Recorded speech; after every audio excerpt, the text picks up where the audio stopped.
Olá, sejam muito bem-vindos a mais um vídeo do nosso canal. Essa playlist Ciclo de Vida dos Dados tem como objetivo tratar questões relacionadas ao acesso a dados, as diferentes fases de acesso a dados. E hoje nós temos aqui a emoção e quase que uma homenagem a um fato extremamente importante para a ciência mundial, que é o pouso da nave Perseverance, o rover Perseverance, em Marte. Vamos todos torcer para que dê certo, e a ideia é conversarmos um pouco, principalmente antes do início da fase mais crítica, que são os 7 minutos, que eles chamam de 7 minutos infernais, porque é a fase em que tudo pode dar errado. Vamos conversar um pouco sobre a importância dessa missão, alguns detalhes desta missão. Quero agradecer a presença do professor Fernando de Assis Rodrigues, da Federal do Pará, que vai nos acompanhar nessa transmissão, vai comentar o pouso. Temos também os membros do GPTAD, Grupo de Pesquisa de Tecnologia de Acesso a Dados, e esse vídeo vai estar disponível depois no YouTube, então vamos aí contribuir para a divulgação científica no país. Amigos, a ideia hoje, então, é falarmos um pouco sobre o EDL do Perseverance, que é o processo de entrada, descida e pouso. Mas a ideia é tratar esta questão com uma perspectiva muito especial, diferente da que muitas estão sendo feitas, né? E nós vamos começar falando um pouquinho sobre a relevância desse fato. Muitos questionam o investimento que é feito em um projeto como esse. Por que tanto dinheiro direcionado a um projeto para levar um dispositivo para um outro planeta, para Marte? Na verdade, é difícil comparar projetos. Então, a gente poderia estar falando aqui de descarbonização de setores produtivos, retirar o impacto que a emissão de carbono provoca em várias indústrias, né? Desenvolvimento de novas vacinas, tão urgente no momento que estamos passando, criação de veículos elétricos, mas nós não podemos esquecer um fato crucial para tudo isso. A ciência, como um todo, não pode parar. Nós não podemos concentrar todos os nossos esforços em um só objetivo. Isso não é possível. Por quê? Porque nós precisaríamos ter todas as competências voltadas para este objetivo e deixaríamos de abrir portas que acabam nos levando para contribuições que acabam viabilizando projetos e pesquisas como estas que nós estamos vendo.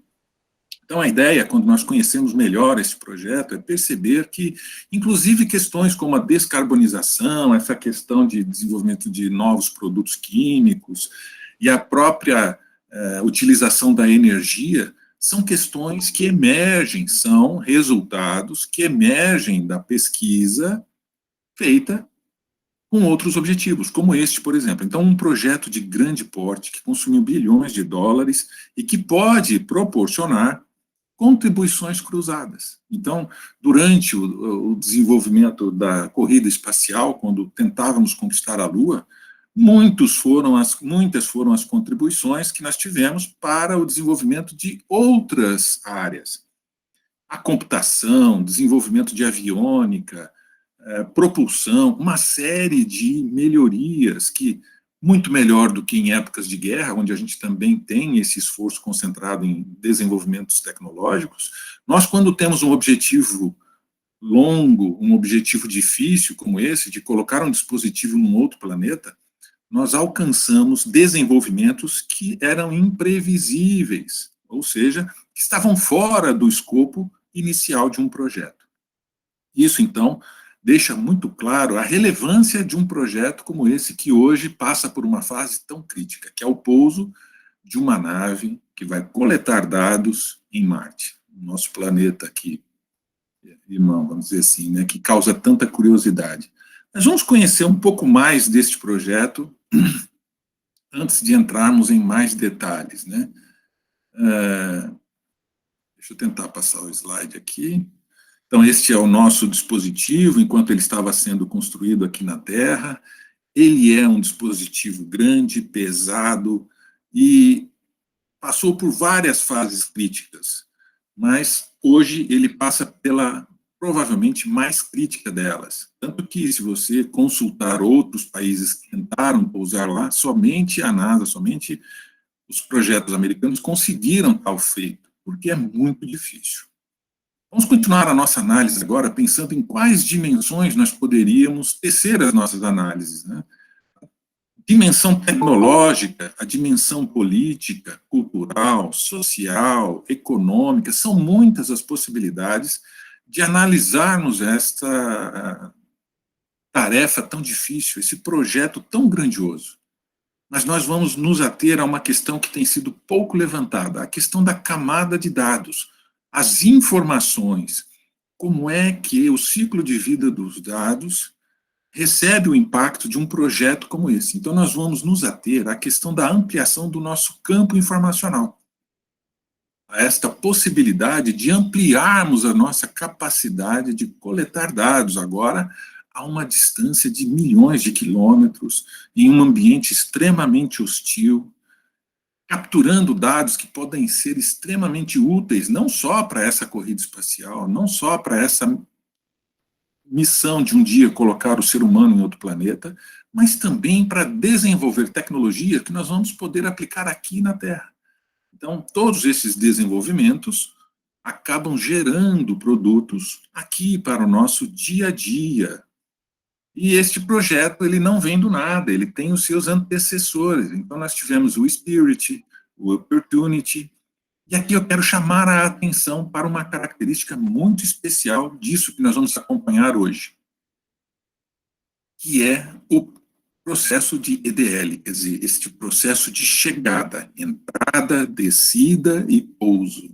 Se a gente olhar os outros rovers, os mais recentes, os últimos, então nós temos lá o Spirit e o Opportunity, que acabaram fazendo esse processo utilizando airbags. Ele quicava para poder diminuir o impacto final da aproximação. Então, bolsas de ar se inflaram e eles, então, impactaram na Terra, rolando, quicando como bolas, né, como um brinquedo aqui na Terra, até chegar num ponto em que parou, perdeu a velocidade inercial. Essas bolas são desinfladas e o dispositivo, mas é um processo extremamente complicado, porque ele exige uma resistência muito grande do dispositivo, e seria impraticável para nós humanos utilizarmos este processo. O Curiosity, ele já usou um sistema similar a esse que está sendo empregado pelo Perseverance, que nós vamos ver daqui a pouco. Ele já vem com um dispositivo acoplado ao rover, que proporciona uma desaceleração final, ele solta fios de nylon que descem, então esses fios permitem que o dispositivo seja depositado no chão, seja colocado no solo, para que ele, então, vá para um lugar distante, seguro, para poder cair. Então, o dispositivo acaba sendo colocado. Mas, Perseverance tem uma diferença. Ele vai ter um algoritmo, ele vai ter uma inteligência para decidir onde ele vai pousar. Então, este é um grande diferencial que eu quero estar conversando com vocês sobre isso, né? Onde ele vai pousar? Ele vai pousar na cratera de Zero. E ele é um antigo leito, essa cratera é um antigo leito de um lago que pode conter restos de vida antiga. Então, ele pode ter restos fossilizados de vida. Esse lago, ele tem 3,8 bilhões de anos, então é provável que, se existiu alguma vida lá, essa vida são vestígios muito pequenos, minúsculos, podem estar, inclusive, soterrados nessa região, mas ele vai poder escolher o local exato. Por quê? Porque os indícios apontam para o que seria um rio que levava água para esse lago. E a ideia é atingir o delta desse rio, onde os sedimentos podem ter depositado esses vestígios de vida biológica, né, de vida, o que a gente chama de bioassinatura. Então, seria uma descoberta sem precedentes para a humanidade. Mas nem estamos questionando isso, nem estamos entrando nesta questão. Muita gente já está falando sobre isso. Aqui é só para a gente entender o cenário deste projeto e o que está acontecendo neste momento a milhões de quilômetros daqui. Outro detalhe que eu vou chamar a atenção de vocês, e nós vamos voltar a esse assunto daqui a pouco, é a questão do atraso nas comunicações. Neste momento, nós estamos com um delay de 11 minutos, então, entre o que acontece lá e o que a gente consegue receber de sinal aqui. Portanto, é como se nós estivéssemos assistindo a um jogo que já aconteceu, tá certo? Então, o que acontece lá vai levar 11 minutos para chegar até nós, as informações, as transmissões. Esse delay é importante, nós vamos ver daqui a pouco. Aqui eu tenho, esse slide vai ficar disponível, então vai ter o link aqui na descrição para que todos possam acessar depois. Mas então tem este processo de descida, então é o processo de desaceleração, então ele está vindo com uma velocidade para cruzar essa distância interplanetária, ele precisa desacelerar, e depois precisa de uma nova desaceleração agora, já entrando na atmosfera, que apesar de muito mais rarefeita que a nossa, ela é suficiente para causar danos ao dispositivo. Então nós vamos conhecer um pouquinho mais isso também, certo? Aqui as partes que a máquina, que o dispositivo é composto, ele tem uma parte que é responsável pela viagem até Marte, depois ele tem uma proteção, né, que mantém ali toda aquela estrutura e inclusive ajuda a direcionar, que é o backshell, ajuda a direcionar a entrada, ele com pequenos propulsores, ele vai posicionando, e tem o estágio de descida, que é talvez o mais importante, ao meu ver, aqui nesse momento. Porque é nele que vai estar o dispositivo e a inteligência para que ele possa localizar o melhor lugar. Ele tem os propulsores para poder colocar o rover, que aí sim é o nosso dispositivo, no solo. E abaixo disso tudo, nós temos o escudo de calor, que é o que vai proteger tudo isso aqui no processo de reentrada nessa atmosfera que eu disse, que apesar de rara, de rarefeita, ela existe. Então, essa fase que a gente chama, que eles chamam de 7 minutos de terror, ela é composta por 3 principais fases: entrada, descida e pouso, ou EDL em inglês, né? Essa fase de entrada é quando ele tem os primeiros contatos com a alta atmosfera. Ele vai chegar a cerca de 20 mil quilômetros por hora. Ele está numa velocidade de praticamente órbita. Ele vai entrar nesta velocidade, vai tomar contato com as primeiras partículas já da atmosfera nessa velocidade e vai usar, inclusive, a própria atmosfera para ajudar a desaceleração. Com isso, as temperaturas devem crescer para aproximadamente de 1.200 a 1.300 graus centígrados Celsius. Então, imaginem, né, a temperatura ao qual esse dispositivo estará submetido, né? Nós vamos ver também daqui a pouco como é importante esses números. Vejam, no máximo de 1.300, entre 1.200 e 1.300, não existe um conjunto de dados que nos permita ter esta informação até agora. Protegido por um escudo térmico muito especial. Então, esse escudo térmico, ele não é só um escudo térmico, ele tem um conjunto de 28 sensores ligados a ele que vai monitorar, vai medir pressão, temperatura e a velocidade do contato com essa atmosfera, a velocidade do que seria o vento. Então, este conjunto de sensores está ligado ao escudo de calor, e ele vai permitir, então, é o Medley 2, né, que ele já tinha no Curiosity, inclusive, mas não com esse nível de detalhes. Como é que ele vai funcionar? Né? Como é que serão acionados esses sensores? Esses sensores, então, nesse momento que a gente está gravando, eles já foram acionados, porque eles são acionados 5 horas antes da entrada, na chegada, para que ele possa aquecer e calibrar.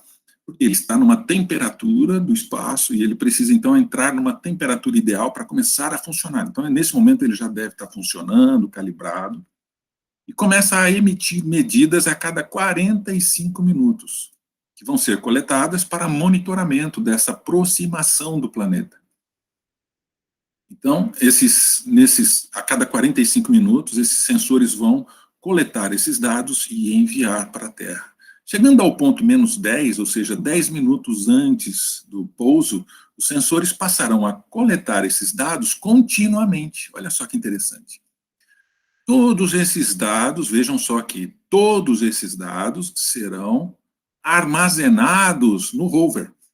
no Perseverance, para que sejam enviados na Terra daqui a uma semana. Então, uma semana depois, e a ideia é talvez até a gente fazer um vídeo daqui a uns 15 dias, para que a gente possa acompanhar como é que foi esse processo, ver as primeiras imagens, os primeiros dados que foram enviados, mas vejam só, ele coleta, e ele coleta isso continuamente, então a partir dos 10 minutos. O volume de dados é muito grande, então, para que ele não sobrecarregue os canais de comunicação, somente um subconjunto desses dados serão enviados para a Terra, em tempo real. Em tempo real é modo de dizer, porque, como eu disse, a gente tem um delay, a gente tem um atraso de 11 minutos, né? Então, esse subconjunto será enviado para a Terra como forma, inclusive, de acompanhar o que está acontecendo durante a descida, acompanhar com esses 11 minutos de atraso. Esse conjunto de dados será muito importante para missões futuras, porque ele vai mapear o processo de entrada. Então, essa é uma das grandes novidades desse projeto, ele vai mapear pressão, temperatura e o contato com a atmosfera durante todo o processo de entrada. Se algo ocorrer com a nave, esse subconjunto estará a salvo e já terá sido enviado, mas esperamos que ele esteja a salvo, né, e tudo corra bem. Olha só aí o escudo, então a gente tem os detalhes aí do escudo, com os sensores implantados, é um escudo bastante grande, é uma nave bastante grande, e aí a gente começa a fase de descida, certo? Ela começa aproximadamente depois de 4 minutos de iniciado o processo. Ela começa a ser considerada a partir dos 11 quilômetros de altitude. Aí ele já vai estar com uma velocidade aproximada de 1.500 quilômetros por hora. Então já reduziu de 20, vocês se lembram, para 1.500 agora. Nesse momento serão lançados um paraquedas de 21 metros e o escudo térmico será descartado. Então ele desconecta os sensores e descarta o escudo térmico, certo? Sob a nave, então na parte de baixo da nave, instrumentos de radar e câmeras vão ajudar também a mapear, a documentar este processo de descida, e com uma característica muito especial. Por quê? Porque ele vai permitir tomar a decisão. Então agora, é o que eles chamam de estratégia Ranger Trigger, ele vai poder escolher onde ele vai pousar. Um software especial vai processar essas imagens que ele estará captando pelas câmeras inferiores e comparar com um mapa topográfico com imagens também que ele tem já de levantamentos anteriores. Qual é a grande vantagem disso? Ele vai decidir isso. Lembram-se que a gente falou que estaremos com um delay de 11 minutos, quer dizer, nós não estamos daqui da Terra monitorando o que está acontecendo, direcionando o que está acontecendo. Então, é um processo autônomo. A localização da nave vai evitar um desfiladeiro, uma rocha maior ou uma estrutura que possa prejudicar o pouso. Então, dentro de uma área pré-estabelecida, ele vai escolher, então, onde ele vai pousar. Essa decisão vai ser tomada lá, autonomamente, num processo que utiliza, inclusive, inteligência artificial. Comparando, é como se alguém estivesse olhando o solo, comparando com as imagens de arquivo e verificando e se posicionando e escolhendo o melhor lugar para o pouso. Essa é a grande diferença. Olha aqui um exemplo, então, né? Eles fizeram, inclusive, aqui no teste que eles fizeram no deserto, em que eles soltaram de uma grande altitude o dispositivo, e o dispositivo fez essa comparação. Então, ele comparou a imagem de descida com a imagem de bordo, e foi escolhendo onde pousar. Essa é a grande sacada, porque isso vai ajudar, e se funcionar, e provavelmente vai funcionar, vai permitir que nós possamos ter, então, o envio de seres humanos para lá, com a segurança de que o local não vai ser do lado de um despenhadeiro, ou rente a alguma rocha que possa travar a entrada da nave. Imagine a tragédia que seria isso. Até finalmente chegar na última fase, que é o pouso, e deve começar depois de pouco mais de 6 minutos, aproximadamente a 2 quilômetros de altitude.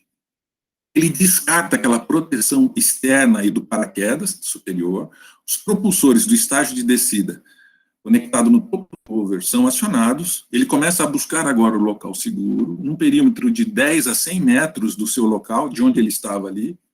A diminuição agora da velocidade cai para 2,7 km por hora, E quando ele chegar aos 20 metros de altura, ele então solta os fios de nylon, baixando o rover até o solo. Quando tocar o solo, os cabos são cortados e o estágio de descida, então, voa para longe, num local seguro, deixando o rover no chão. Essa é a melhor parte da história. É aqui que todos vamos comemorar. A nave estará na cratera de Zero. Então, lembrar um detalhe importante: o atraso nas comunicações de 11 minutos implica que existirá uma autonomia nas decisões e ações realizadas pelo veículo.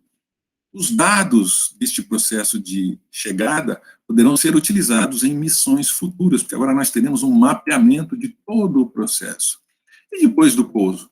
Bom, nós vamos ter que esse dispositivo vai conviver com variações de temperatura entre menos 73 graus Celsius até 20 graus Celsius durante o dia. Uma poeira terrível que pode tampar, pode ofuscar câmeras. Então, tudo isso foi pensado aqui, né? E sem contar com o atraso das comunicações com a Terra, variando em função da posição dos dois planetas. E sempre haverá um atraso considerável, o que leva a esse dispositivo a ter autonomia. Nós estamos aí a 5 minutos já do início do pouso, né, do início dessa fase. Eu vou dar uma olhada se o vídeo, aqui eles ainda estão transmitindo imagens ainda distantes, então ainda temos um certo tempo, já estão mostrando, inclusive, alguns dados.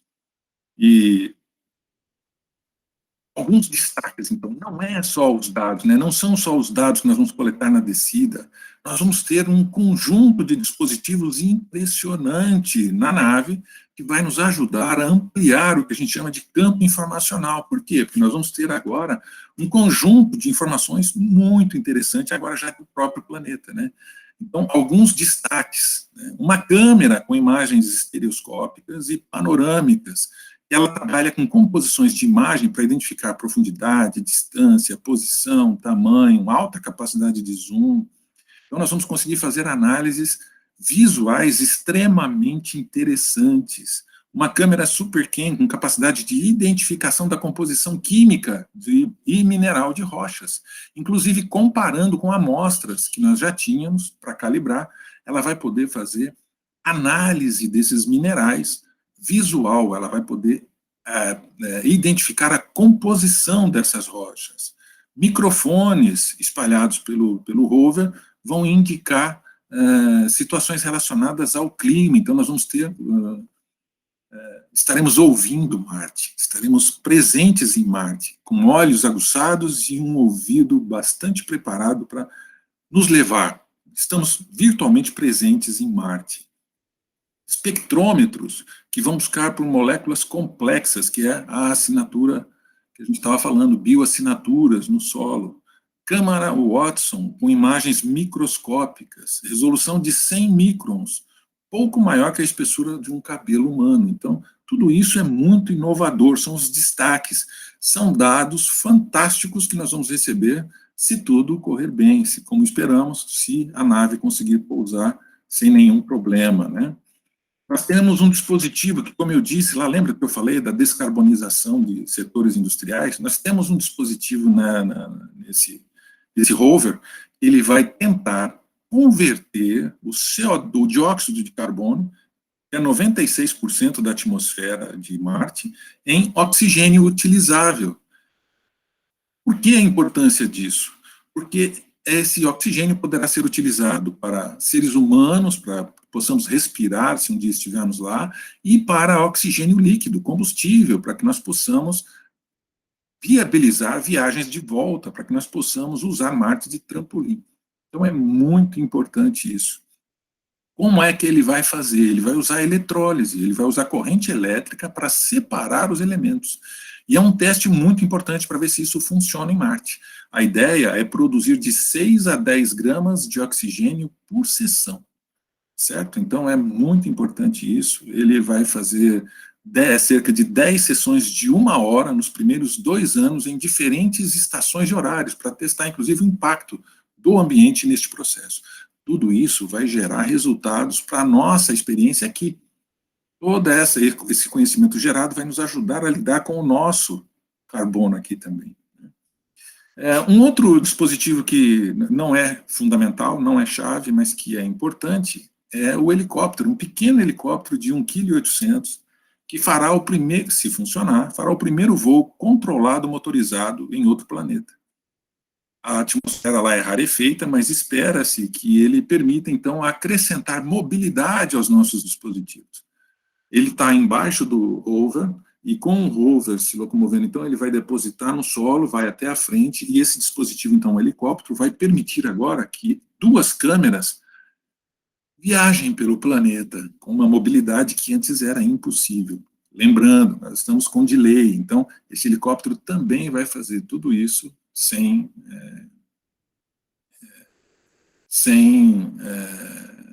direcionamento direto daqui, né? Autonomamente.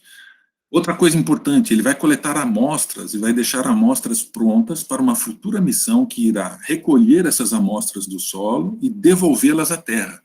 Um projeto em parceria com a agência europeia está prevista para enviar foguetes para lá, para recolher estas amostras e trazer para a Terra. Então, está previsto que essas amostras cheguem aqui na Terra em 2031. Então, são pequenas garrafas com amostras de solo, e tem inclusive câmeras já preparadas para saber, no rover, se a amostra que está ali dentro é válida, se realmente foi coletada ou não. Outros dispositivos, né, nós temos aí um dispositivo que, uma vez por hora, durante toda a missão, vai coletar 6 fatores meteorológicos. Olha só, conjunto de dados extremamente interessante. Pressão atmosférica, umidade do ar, velocidade e direção do vento, temperatura do ar e do solo. Tudo isso vai ser muito importante, porque a gente pode aplicar isso depois em florestas, em outras necessidades aqui mais próximas, tá certo? Monitorar a poeira na atmosfera e os níveis de radiação ambiental, resultando em relatórios climáticos diários e informações sobre a radiação e os padrões de vento. Esse dispositivo vai nos dar informações muito importantes para que nós possamos viabilizar a ida do ser humano até lá, certo?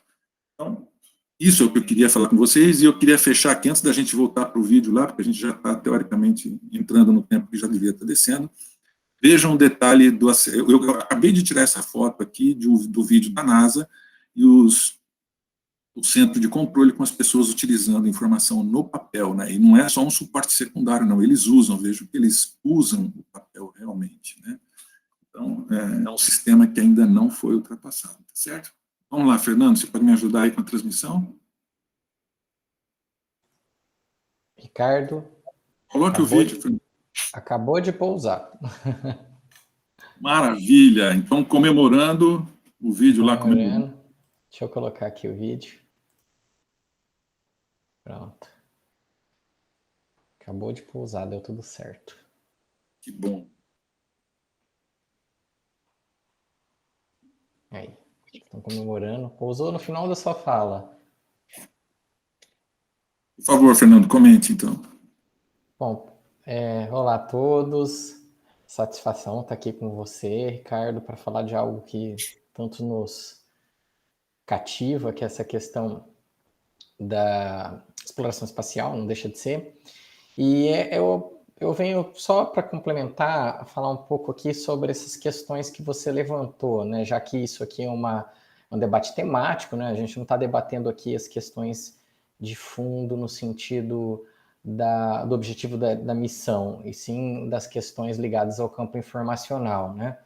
E é interessante, como você colocou, que desde do encerramento vamos dizer assim, de uma grande etapa que a NASA liderou a questão espacial com os ônibus espaciais, né, desde a aposentadoria dos ônibus, a JPL, né, que é responsável por produzir essas missões de robôs autônomos agora, né, ela toma forma como a proeminência da NASA, né, em relação à capacidade técnica associada à exploração espacial.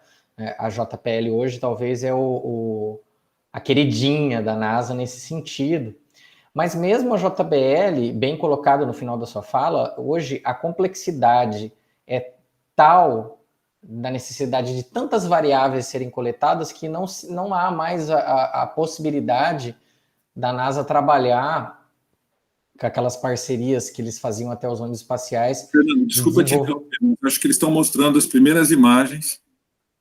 Sim, é que ela está aqui ao meu lado. Isso, lá. Inclusive é da câmera de alta definição, né? Lá. Pode aumentar um pouquinho. Já é uma imagem. Você consegue? E até aumentar? Sim, claro. E é interessante também essa questão da imagem, né, Ricardo? Vamos indo até por esse caminho, depois eu volto no ponto que eu estava comentando, que a dificuldade de você desenvolver sensores de coleta em ambientes que não têm oxigênio, né? Às vezes as pessoas têm a falsa premissa de achar que simplesmente essas câmeras, esses microfones, eles são iguais aos que nós utilizamos aqui na atmosfera terrestre, e eles não são, né? É um desenvolvimento de uma tecnologia que, claro, aproveita-se de toda a experiência da ciência já utilizada na Terra, mas que se valida de novos elementos para serem coletados nesses ambientes inóspitos, né? No caso, sem oxigênio. Só voltando, Ricardo, para concluir, então a NASA tinha esse modelo até os ônibus espaciais de fazer terceirizações de certos produtos, certas demandas, como por exemplo a Northrop, que fazia muitas das questões aviônicas, e hoje não, hoje a NASA tem que construir parcerias, porque a complexidade é tal que, como você bem comentou, a coleta de dados terra do que está sendo transmitido por esses dispositivos lá em Marte é tão complexa no sentido da quantidade de bits e bytes que são transmitidos que você já não consegue mais fazer essa sincronia de você simplesmente enviar lá em Marte e receber por uma antena aqui. E Desculpa, é muito complexo isso, né? Só o destaque pode aí interromper, pode interromper. A imagem que estamos recebendo de Marte. Fantástico, né? Eu acho fantástico isso. Se aumentar isso, se eu conseguir ampliar a imagem, claro, amplio sim. Se a gente conseguisse congelar essa imagem, a felicidade dos operadores. E agora eu trabalho de década, né?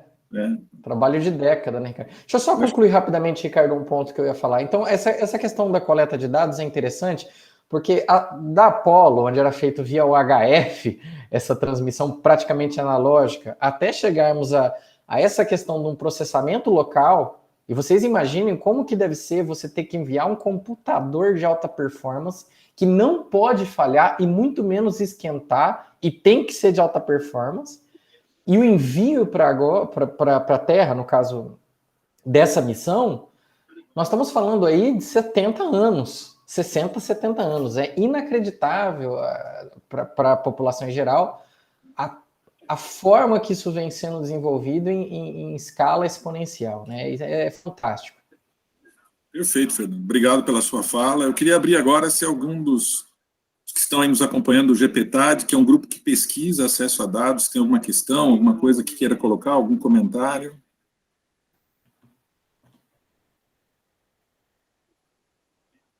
Perfeito. Gente, então aqui agora fica a comemoração de mais uma conquista humana, esse momento tão especial. Se a gente conseguir parar a imagem aí, a hora que mostra aquela janelinha de Marte, acho que seria... Vou pausar aqui. Fernando. Vou tentar pausar aqui.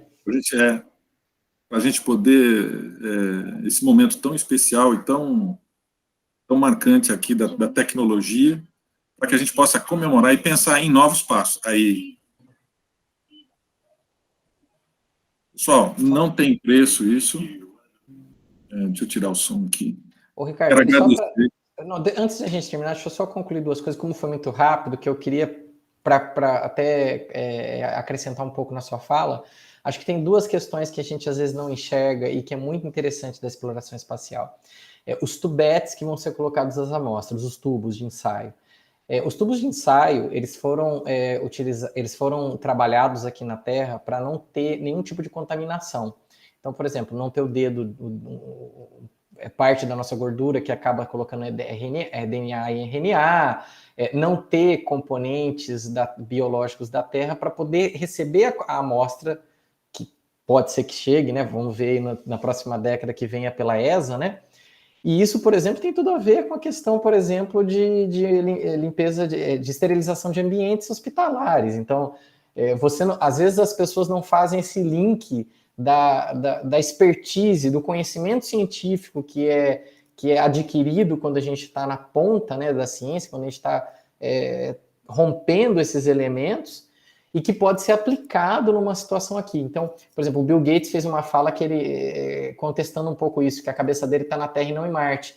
Eu discordo um pouco do Bill Gates nesse sentido, apesar de eu entender que ele está falando de uma questão mais voltada às atividades dele diárias hoje aqui com a ONG dele, mas isso é algo espetacular, quer dizer, você ter que desenvolver, por exemplo, um tubo de ensaio para receber uma coleta, que depois essa coleta vai ser utilizada aqui para coletar dados dessa coleta, e ela tem que ser esterilizada num ponto que pode se aproveitar nas próximas décadas, por exemplo, na área hospitalar.